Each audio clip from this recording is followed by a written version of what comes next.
In the beginning was matter, and matter begot the amoeba. If there is no God, that is the series of events that is forced on a person. You see, you would have to suggest that the cosmos is all that there is, all that there was, or all that there ever will be. You would have to say that there's no intelligent, supernatural creator who brings life into existence. And so you would have to say that somewhere in the distant past, life arose from non-living chemicals. Now, there's a very serious scientific problem with this. It breaks one of the most fundamental biological laws known to humankind, the law of biogenesis. The law of biogenesis is very simple to understand. Bio means life, genesis means beginning. The law of biogenesis simply says that life comes from previously existing life of its own kind in our material, natural world. For years, people didn't think that that was the case, and so they naturally thought you could just get non-living chemicals to produce life. And they had examples for that. In fact, what they called scientific examples. They said, sure enough, if you will take a steak and place it on your kitchen counter in the middle of the summer and come back in maybe a week or two, do you know what you'll find? Oh, you'll find maggots that have spontaneously generated on that steak. And that was supposedly evidence of life coming from non-living chemicals. They said that's not all. If you were to take some old sweaty rags and you were to wrap them with some wheat and put them in the corner of a barn and come back in a month or so, you would have spontaneously generated mice and sometimes rats from the chemical properties of the air and the rags and the wheat. Well, several scientists were studying this and they thought, hold on just a second, we're not sure that these chemical processes are bringing about life. And they did some experiments. In fact, they're very famous experiments in virtually every biology textbook that you will ever read. One of them is by a man named Francisco Redi, or Francisco Redi. You spell his name R-E-D-I. His experiment was very, very simple. He simply took some meat, put it in a jar, several jars actually, and he put those jars to one side, and he didn't cover them or put anything on top of the jars. The other group of jars, he put meat in the bottom of those and hermetically sealed, airtight, these jars on this side, and then he watched. He watched as flies flew into the meat that was uncovered, and they tried to fly into the meat that was covered, and they couldn't.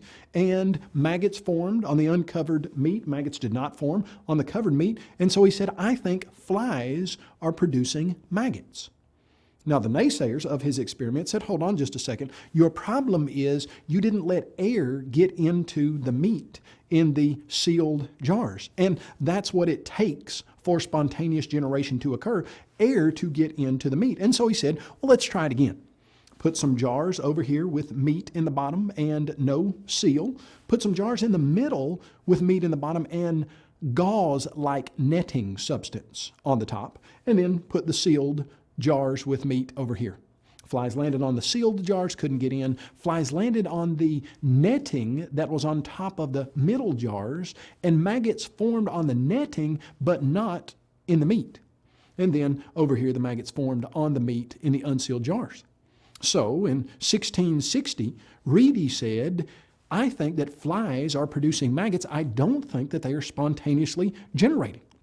And everybody said, we think you're right. But then basically when they asked him, what about other forms of life? Can they spontaneously generate? He said, yeah, just not maggots. Well, that idea continued for about another 200 years until the mid-1860s. In the mid-1860s, a man came along that you're probably very familiar with, even though you might not know that you are. If you were to go to your refrigerator in the morning and pull out a gallon of milk or apple juice, on the side of it, you would read that it's pasteurized. What does it mean that milk is pasteurized? Well, it means that there's a process called pasteurization that was named for a scientist named Louis Pasteur. Louis Pasteur proved once and for all that life doesn't spontaneously generate from non-living chemicals. In fact, in 1860, 1868 or so, around that time, Pasteur did some experiments where he would put meat broth or hay broth in the bottom of a flask, and he would boil it. And then in the 1860s, they had microscopes and they would zoom in on that broth and they would see that before he boiled it, there were millions of swimming microscopic organisms. After he boiled it, it killed all of those microscopic organisms. Well, the interesting thing about this particular experiment was that those flasks had a special S-shaped curve. So air could get back into the broth, but that special S shape was designed to catch all microscopic organisms as they went through the neck. And it was very effective. It did. Some of those flasks he would keep for over a year and then break the neck off. The air would go back unhindered to the meat broth and microscopic organisms would form.